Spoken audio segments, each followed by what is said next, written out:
to start off with a slightly bigger question, something that's pressing, that needs to be answered. You have an irrational fear of bees. Yeah, I do. It's ever since I was a young kid. I've only been stung by bees probably like 4 times in earnest in my life, and 2 of those times were like last year. Wow. So I had not had a long history with bees from a pain standpoint, but there's something like innately, like through all the years of evolution, I was just blessed with some sort of genetic, maybe my ancestors were just like honey collectors in Egypt and it just had some sort of really like catastrophic, the something bees turned on them. Life. Yeah, the bees had an uprising and said like, you can't take our honey anymore, and killed off a bunch of my ancestors or something. Did getting stung help to assuage those fears at all? I think it made me like more angry. I wasn't like angry towards bees before last year. And then one time I was just on a run and a bee caught me like on my ankle, like mid stride. Ooh. And I was like, in hindsight, I was like, well, maybe I was running next to a nest or something. And it was just like a defense. I know in my heart that bees are not out to be assholes, even though I will say that we have murder hornets. I was going to ask about this. What happened there? Are they still kicking about? I think it's kind of like everyone's waiting to see. They were they're big enough that they can like tag them with like radio chips, and they're about like 50 miles from where I am in terms of where they were spotted. Uh-oh. So I think it's still early in the season yet to know if they're still here, but everyone's aware. Those things are crazy though. Like when you see the videos of them, they can do you some serious damage. Yeah. I mean, it's like, I think it's, I don't know if it's killed folks, but it's something like the worst pain you'll ever feel or something. I mean, you're in Seattle. Where are the murder hornets? You're saying 50 miles away. The murder hornets are up more towards Canada. So like Seattle's about, 2 hours from Canada, if that. And so the murder hornets came down from British Columbia into like the islands, sort of. That's where I've heard they are. We have a bunch of islands sort of running from here up to Canada, and they've just made their home in the islands. So I'm not trying to go to the islands right now. No. Seattle's Washington State, right? Correct. Yeah. I was enjoying you did a Frasier mashup t-shirt. Yeah. Yeah. Are you a fan of Frasier? It was one of those things where like when you're home sick from school, it was on, that's what I have a recollection of Frasier, and like some game shows, right? Like daytime game shows. And I think Frasier was probably on at night, but they played like the reruns or whatever during the day, and that was the only time I really watched it. The thing I love about that, it's a Seattle Needle, isn't it? That's on the kind of logo. Yeah, it's the Space Needle. The Space Needle. It's such a really prominent, distinct image that you instantly know it's Seattle. Are different images of Seattle tied to different periods of your life in your mind? It's a good question. Where the Space Needle is part of what's called the Seattle Center or the Pacific Science Center. And my understanding is that it was all built for a World's Fair back in like the 50s or 60s. And growing up, you'd like go into the city with your school, like with your classmates, and go to like the Science Center. There's a bunch of big buildings where they'd have like, one building would be about dinosaurs and another would be like, this is the chemistry, like we all do experiments, education kind of thing. And it was also like a little theme park, like a little like the roller coaster and carousel and stuff. And so everybody grew up going there really often. And I think it still sits there, but it's not open obviously right now. But I associate that area where the Space Needle is with being a young kid. What association do you have with St. Mark's Cathedral? What does that place mean to you on a personal level? It was a formative time in my life because I was in college and I went to like a fairly small conservative, it was in the general scheme of things, conservative Christian school, which I kind of wasn't aware of when I chose to go there. I thought it was a much more like sort of chill approach to those things. But I was being faced with with this community where I didn't really line up with a lot of the thinking. But St. Mark's sort of sits as this, yes, obviously it's a church, and it has a lot of, I actually don't know a ton of difference between Episcopalian and Catholics. And I know that's probably like hard to believe for some folks, but it feels like a very holy sort of experience when you walk into a church like that. It's like, oh my gosh, am I allowed to like sit here, or like, can I even look at that? But they're so awesome in terms of like, it's in a Capitol Hill neighborhood of Seattle where it's like quite party central. Like for a long time, that was like known as like where a lot of the gay community lived and partied and were in community together. So to have this church, basically like this massive church that you can't miss if you're in Seattle, open its doors to sort of everybody and say like, we don't care who you are, like just come and enjoy this music. So they had these monks every Sunday night would sing for about an hour in terms of these hymns or these prayers and all these crazy harmonies, intricate harmonies, like really gentle, really soft. And the reverb in this church is like 8 seconds or 9 seconds long or something crazy like that. So like if you were just alone singing, you could sort of harmonize with yourself for like 8 seconds. It was just like a wild experience.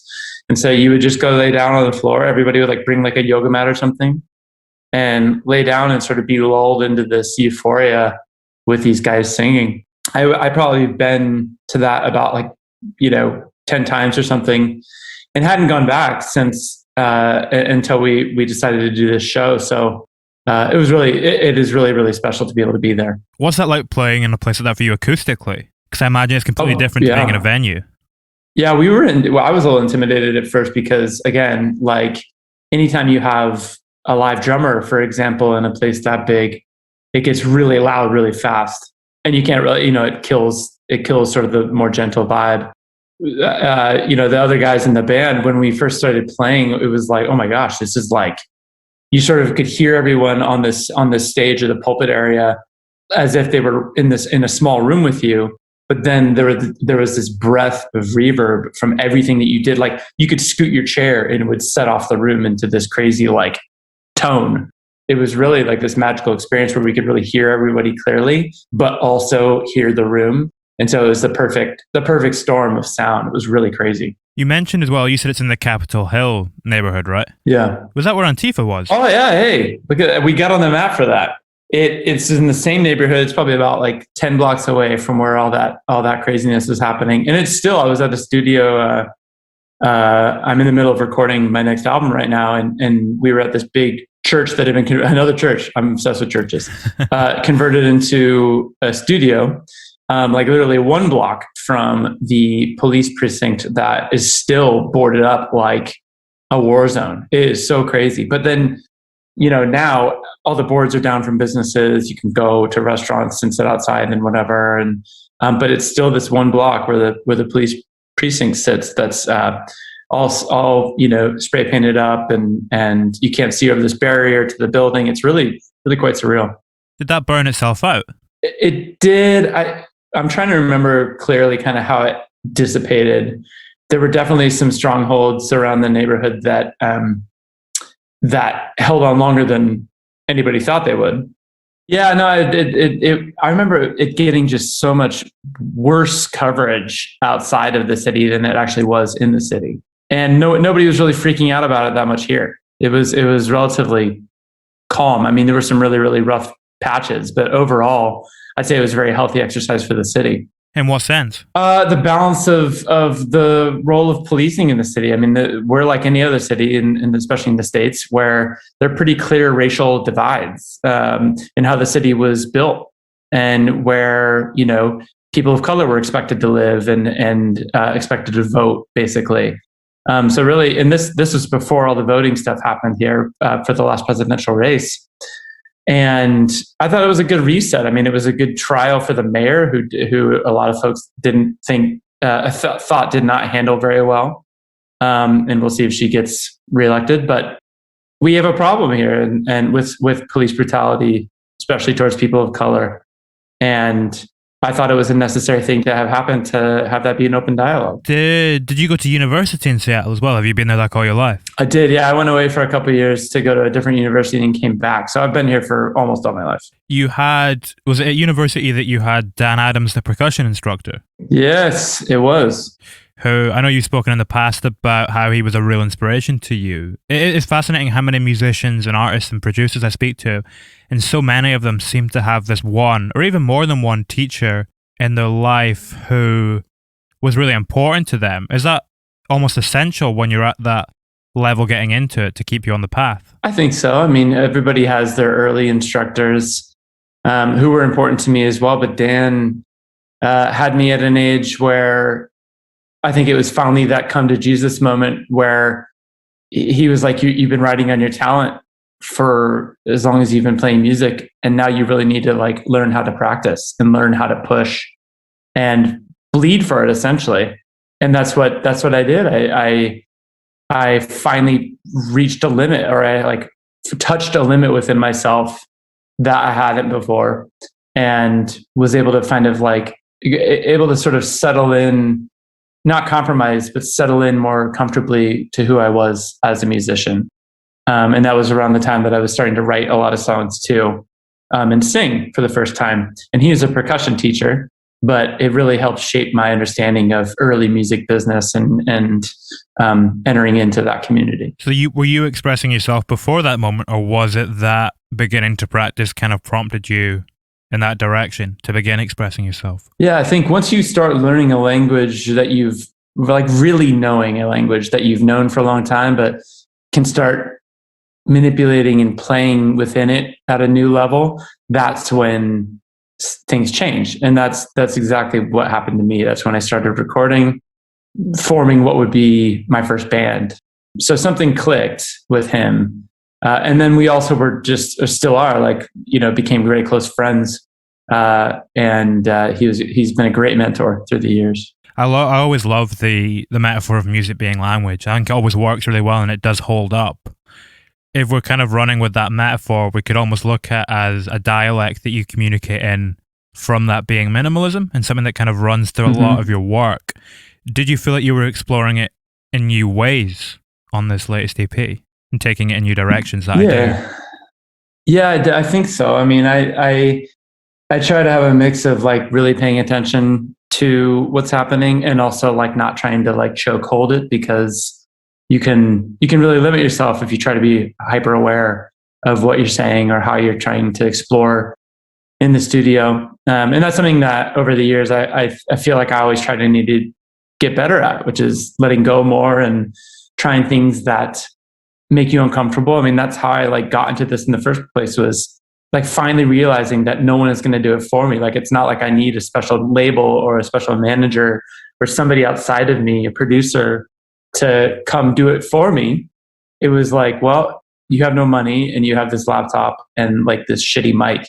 So how are you going to make it work? And that was literally like how Syml was born.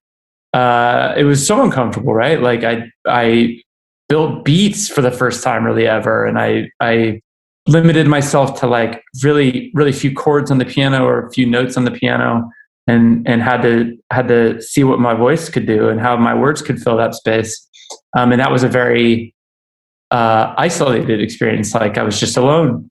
And I think that was the perfect sort of petri dish or whatever to sprout true minimalism, at least what it was for me. And so I think I try to carry that into each studio experience even up till now, whether that's collaborating with others or not. I think putting yourself in a place where like you already know what works for you, right? Like, your comfort zone, your bag of tricks that always work and make you feel good and make a listener feel good. But there's always got to be some way that you're like spinning into a new uncomfortable world to keep you honest as an artist, I think. It's interesting what you were saying there, when you started the project, that you laid down those limitations pretty early on for yourself. When you're working on another body of work like this EP, slightly deeper into the project and further along in the narrative, at what point do you set down those limitations? Again, is it at the beginning or is it at a different point in the process? I think it's not in the beginning. I think if you put too many, harnesses on the process in the beginning, like you might miss something. But I think it comes at different check-ins during the process of like you get the first rough idea and live with it for a bit, and then you approach it with a different perspective, and then it's all in the way up through the mixing process, I think, because even in the mixing and mastering process, you can limit like what you did. or you can highlight what you did. And I think sometimes there's like these happy surprises where like, oh yeah, I did do that. And that was awesome. I'm going to highlight that now. And something that I thought was like this like delicious ear candy is really just distracting from what I'm trying to say.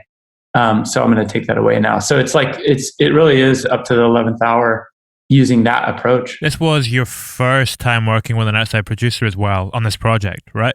Yeah, well, I'd collaborated with a couple of guys from the UK before on like one-off songs on previous releases, but that was all remote, and that was really much, like kind of like handing it to them, being like, "What would you do?"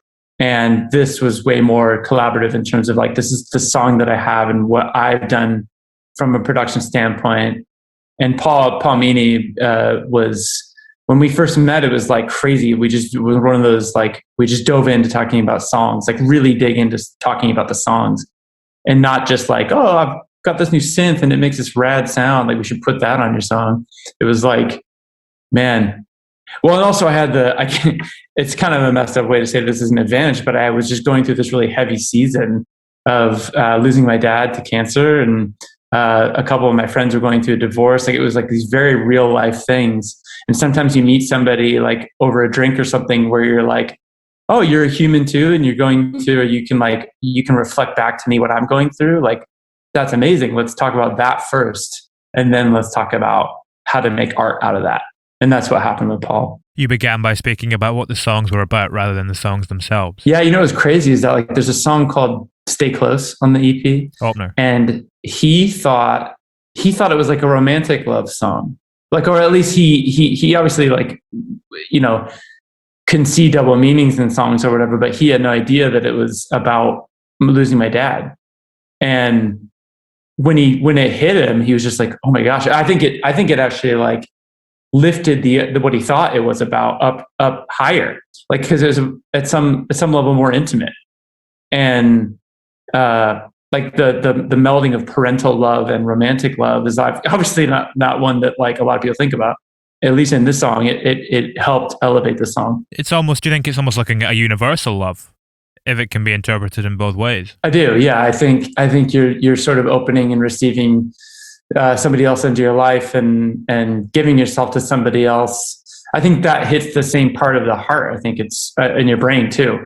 It's sort of that itch you can't scratch, like, as long as you live.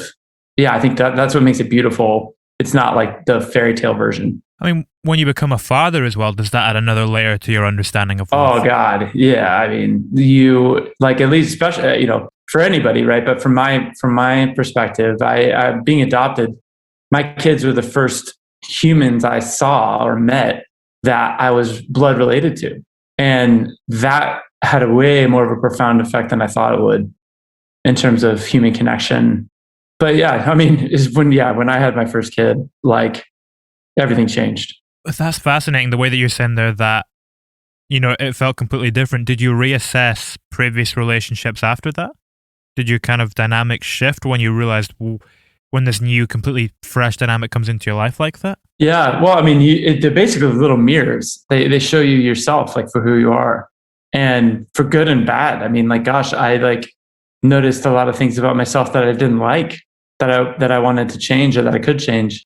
It also gave me a huge amount of respect for my parents, for my parents who raised me, as a human who has hopes and dreams and fears, and also raises children through that, is next level. Does it allow you to see the positives in yourself as well? You're saying there that you see things that you want to change. Does it also reflect the positive aspects? Definitely. I mean, there's a song I wrote for my daughter before she had this surgery that she needed, and it was a bit of me, like, I was trying to empower her, but it was also like sort of trying to empower myself, like, we can get through this because you can, like, you're this very strong, capable little, even at 1.5 or whatever she was years old, like, you are so strong, and I can be strong too. Like, that's a hugely positive thing for us to realize as friends and family to one another, like, draw on strength and draw on through challenges. Did you try and reflect that strength in that song as well? I did, yeah. I mean, that song was very much, there are these things in life that we can change and can control, and then there are things that happen to us and nobody knows why. And it was sort of like this, that it's a song called Girl. And I always reference it as like my favorite song I've written, because it said exactly what I wanted to say. It was like, I couldn't have said it better. I'm like so happy with this song. You do a similar thing to a certain degree on Black Teeth on this EP, where your vocal performance at the heart of that is very soft and very gentle, but completely steady and strong the whole way through as the soundscape shifts almost violently at times around it. Was the vocal what you had initially? Was that the spine of it? Yeah, it was.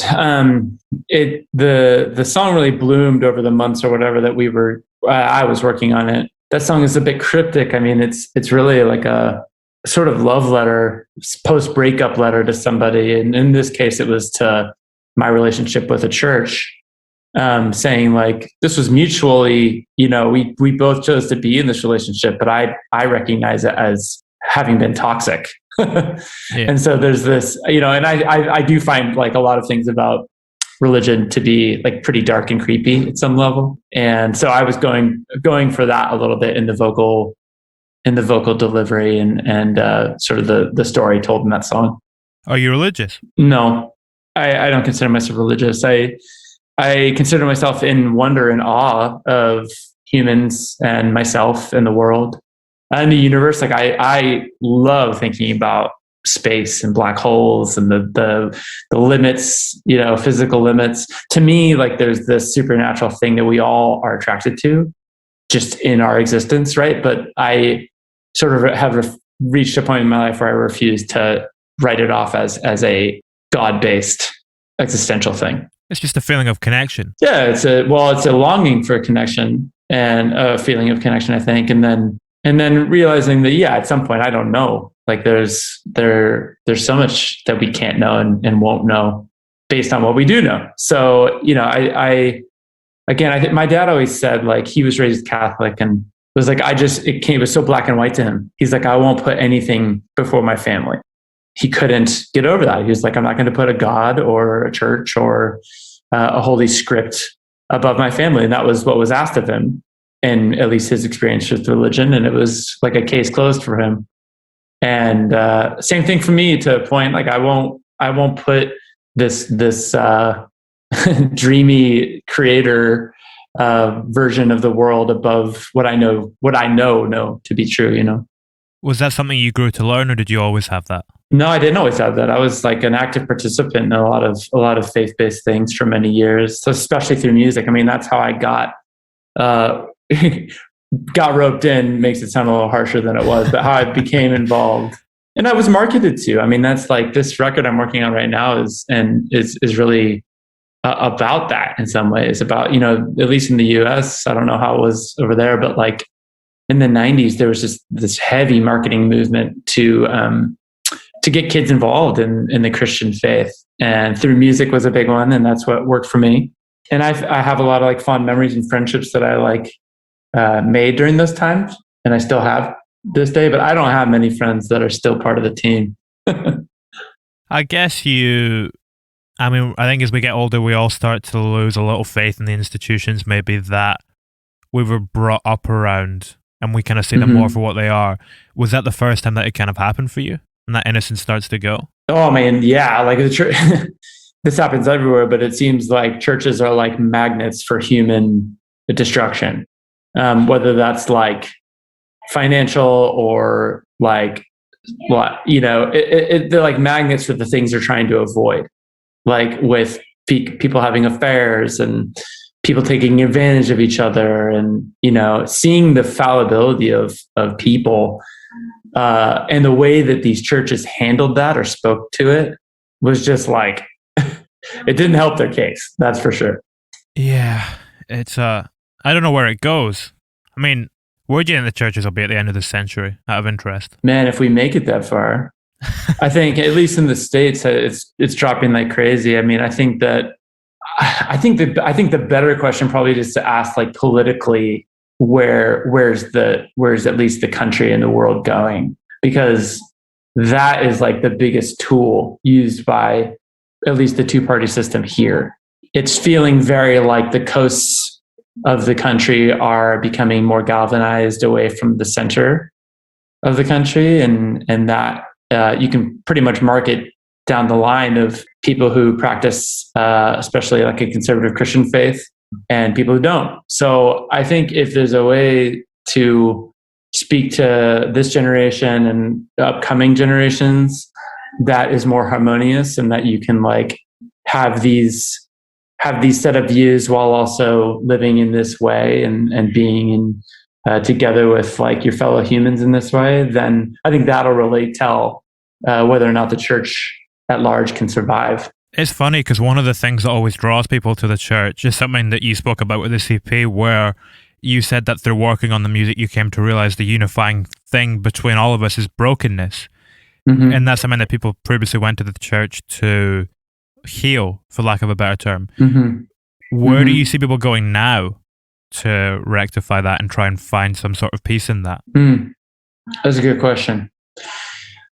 I think music and art is a huge one that I noticed for me. I think we're at an interesting point with projection into like the void that is the internet, wanting to feel a sense of belonging and a sense of purpose and explaining. You know, I'm watching this documentary about QAnon right now, which is like amazing.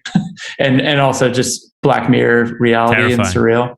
It's so terrifying. But it really just comes down to people wanting to feel like there's a fucking point, like that there's a thing to fight for, and however misguided, right? Like I talk about this a lot with friends. It's like, if you think about, you know, any sort of conflict or war, the soldier on side A is like the same person on side B. They have a family and they need food and they need shelter. Like our needs are all the same as humans. There's brokenness and there's love and there's like a want to heal and a want for peace. Without sounding too hippie about it, like that love that we were talking about earlier is really like the driving force behind all of this. It's just the manipulation and the darkness that gets caught up in securing those things that really starts to go sideways, right?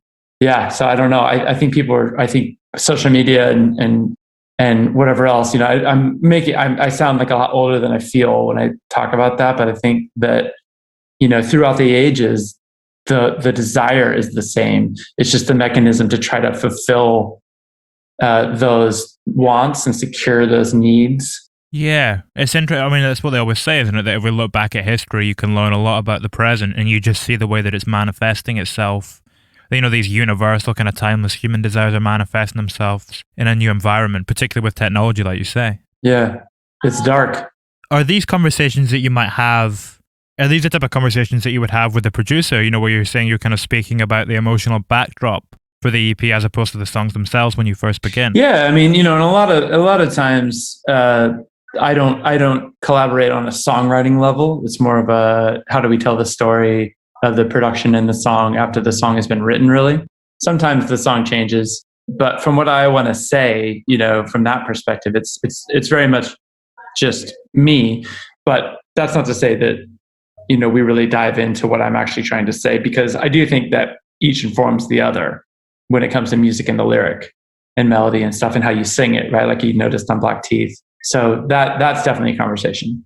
I mean, often a lot of your songs, Stay Close would be a good example. They have a very simple message at the heart of them. Yeah. Which could then be seen to be reflected at the soundscape at the times where it's at its most minimal. Yeah. I mean, the more you can take away, the better. So that, you know, it really gives a listener, I think, the space to digest what you're saying. And then as they do that, of course, I'm not writing a novel, right? Like I'm not telling them exactly about my life. I'm just giving them a set of words that came from my heart and mind, so that they can like understand it for themselves and reflect it on their own experience of whatever they interpret it, right? Like that's like just like Paul did with Stay Close, is like, oh, I thought it was like this romantic thing. And to me, I was like, not at all. But as a songwriter, you know, I'm aware of how it could be interpreted, or I try to be. How does that function then for something like Yes and No, where at the start of that song, at least the opening verse, it's very kind of abstract lyrical and metaphorical? Yeah, well, that one, I mean, especially like I wrote that during all the summer unrest we had here in the country after the murder of George Floyd. It hit me that I was like, I've known about, like, you know, I consider myself progressive and just like a lot of my friends, but it's like, well, screw what you thought was your awareness. because like your awareness is only as good as your action towards something. Like once you know something, you can't unknow it. Like it goes with you, and you can ignore it inside of your own soul, but it's still in there, right? And like that burden actually ends up being heavier the longer you carry it without acting on it and without speaking on it. That's a heavy thing to sing about, especially in terms of like, again, this isn't spoken word that I'm trying to like shock people with, right? This is, at least the medium that I choose is to write these pretty simple songs. That song, I wanted it to be, especially in the chordal arrangement and some of the sounds, especially how that song develops. How I feel with that song is like sort of drunk or sort of high or something, and you're like, everything kind of starts to elevate, and you're like, oh my gosh, it's been with me all along. Like I can't unknow this now. Like, what do I do? At least personally speaking, that's been a journey of mine the last year. Is that a journey that exists both outside of music as well as in? Yeah, I think you have an obligation as a human to use the skill set that you have, or you might have, or you will have, to speak on things that you know about, and as you learn them, and to that leaves out also like pushing for more knowledge, of trying to better educate yourself about. And it doesn't always have to be like these heavy political or heavy cultural things, but it should eventually tie back to your own heart and where you live and the people around you. So your music, would you say, are you always kind of rooted in something that you understand? Or can you ever use music as a tool to completely explore something new? Or does there always have to be some level of... That's a really good question. Yeah, I think you do have to have some rooted thing that you know, or that you if you're being really honest with yourself, because I do think that's the key at the end of the day with all this, is like just being honest about what you do and don't know. And like I have a song about black holes, and at least it was inspired by black holes, right? And like we're still at the very edge, pun intended, of understanding what black holes are. But I don't even remember this, but like 2 years ago, whatever, like the first image of a black hole was published. Yeah. And that to me, I was like, look at that! Like we know, we can see it, and like that's like seeing a picture of God.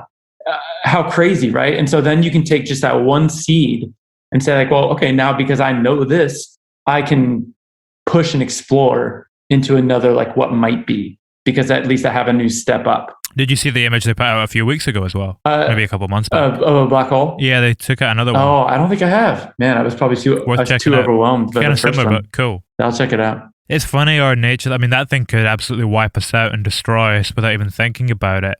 And yet we still have this kind of curiosity and excitement when we see it.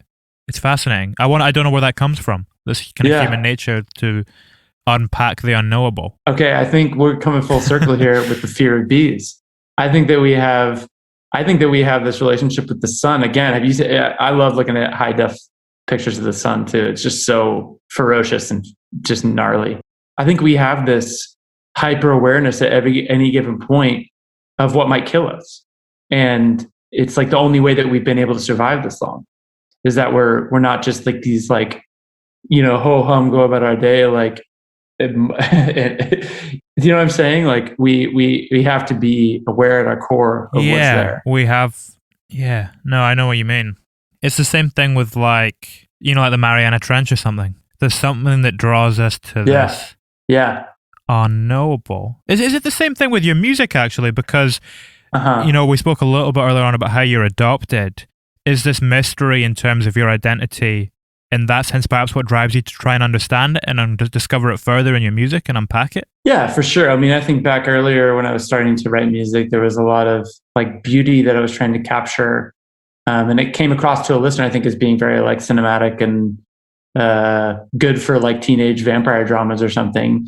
But at the core of it, it was really about trying to feel like a warm piece, of where I came from, or where we all come from.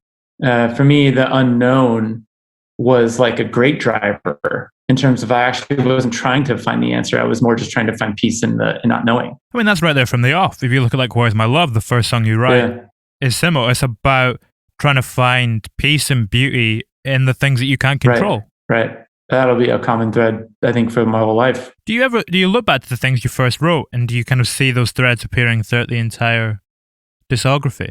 I do. I mean, there's definitely like anybody, the blips here and there of, well, I know what I was trying to say, but I probably would have said it differently now, both musically and lyrically, right? But I think by and large, yeah, I find they're like old friends a little bit. I think, the more I have under my belt or whatever, the more it helps me to understand myself and also like where I've come from. I think it's easy to create on this island or this bubble and then never like raise your head up to look behind you. But I've really been doing it for a minute now, and being able to listen back through those stories and or more like landmarks now, of being like, oh, I remember, my kid was like 1, or we were just dating. I wasn't married yet. It was, to have those landmarks as pieces of art is really special. And that's a beautiful note to wrap us up on, dude. All right. That was a wonderful conversation. Thank you. Yeah, thank you, man. Great questions. I love when these go like that, instead of like, go name your top 3 macaroni and cheese ingredients. But yeah, I'm very thankful. Thank you. I always love it when we talk about broader things in relation to the music. Like, we have that as a jumping off point, and then we go and explore these deeper things, like, the weird curiosity that we get from black holes or whatever. Yeah, I feel like my manager will be mad if I don't talk about the song Dim, because it's such like I feel like an amazing song. And it's like I think actually the focus song on the EP, technically, if we're like looking at the paper. But that song is just so cool, and I hope everybody loves it who listens to this. It's a sad one, but it's a powerful one. Well, I mean, a question about that song then. I mean, writing that, did you think about the light that you bring into the world? And what your impact will be? I didn't at first. I thought it was very much about, it was like, what do I do? I'm losing you. I've lost you. I've lost this light, and I couldn't do anything about it. And it wasn't until like I rewrote the chorus that I was like, holy shit, like I have a bit of this light. We all have a bit of this light. Like, that's how we exist and continue on, is we're sort of paying it forward in terms of transferring this light in one another. And now it's a bit of like fostering responsibility. I say in the song that I need to like protect this light, like as I give it to somebody else. Like, that's only as good as it will be is if I care for it within myself. And that was a later realization in the song. After you have that realization, does it impact your life outside of music in a way? Do you think about your behavior slightly differently and the impact that you're making? Yeah, I think it's a reminder of responsibility that we all have to be kind to ourselves and kind to others. I think that's really the only way that, all the good things, peace, love, and understanding can come about, as if we're protecting and caring for that within ourselves.